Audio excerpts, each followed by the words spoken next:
Саламатсыздарбы оқушылар, бүгінгі күнді жазайық. Бүгін қазақ тілі сабағы. Сабақ тақырыбын жазып қоямыз. Бүгінгі сабақта істейтін жұмысымыз мәтіндегі сөздердің тақырыпқа сай орынды қолданылуын тексеріп, синонимдік қатармен ауыстырып, лексикалық түзету енгізуді үйренеміз. Етістіктің шақ түрлерін оқыған болатынбыз. Өткен сабақта осы шақ, бүгін біз өткен шақ түрлерімен танысамыз. Бірінші тапсырманы орындап алайық. Мына жердегі тапсырма музыкалық аспапта және музыкалық жанр түрлерін анықтап дәптерге орындайық. Келесі тапсырма балалар, екінші тапсырма. Мұнда қарамен жазылған тіркестер бар. Осы тіркестерді бағананың бір бетіне, екінші бағанға синонимдік қатармен. Қандай синонимді сол тіркеске ауыстыруға болады? Соны жазып орындаймыз. Екі баған. Және ол баған орындап болғаннан кейін мәтінді сол ауыстыруға болатын синонимді орнына қойып, қарамен жазылған сөздердің мәтінге лексикалық түзету енгізіп көрейік. Мәтінді қайта жасаймыз, қайта жазып шығамыз. Синонимдік қатарды тапқан синонимдік қатарды қарамен жазылған сөздердің орнына тіркестердің орнына қоямыз, сөйтіп мәтінге түзету жасаймыз.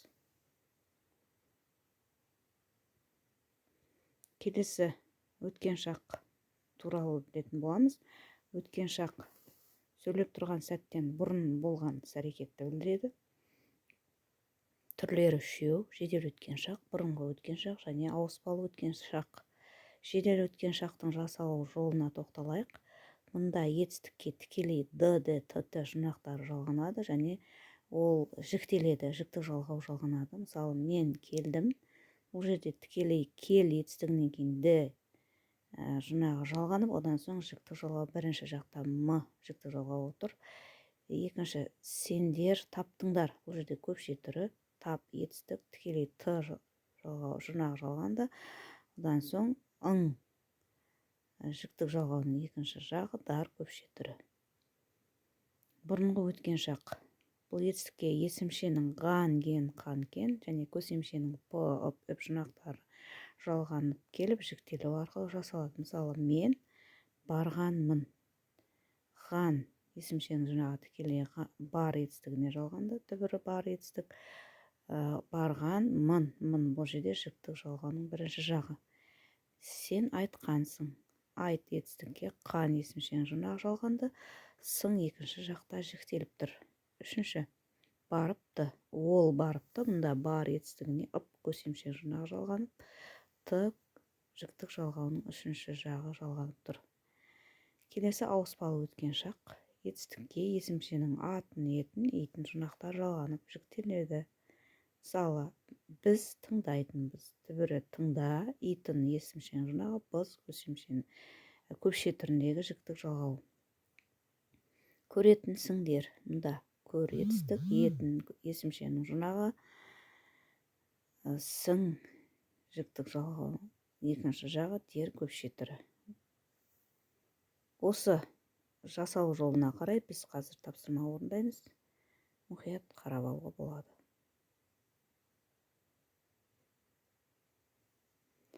Мұнда біз берілген мәтін бар. Осы жерден өткен шақ түрлерін тауып, ажыратып, теріп, дәптерге орындап, жекеге жібереміз.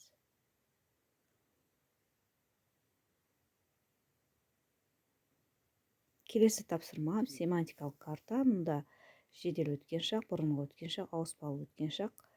Мұнда берілген өткен шақ түрлеріне байланысты етістіктер тұр. Осы етістіктерді шақ түрлерінің, өткен шақ түрлерінің қай түріне жататындан анықтап жібереміз. Балалар, бүгін осы тапсырмамен аяқталады. Бүгінгі сабақта біз мәтінге синонимдік қатармен ауыстырып лексикалық түзету енгізуді үйрендік. Одан соң өткен шақ түрлерімен танысып, оларды білдік, түсіндік. Тапсырмаларды орындап, менің жеке нөміріме жіберуге болады.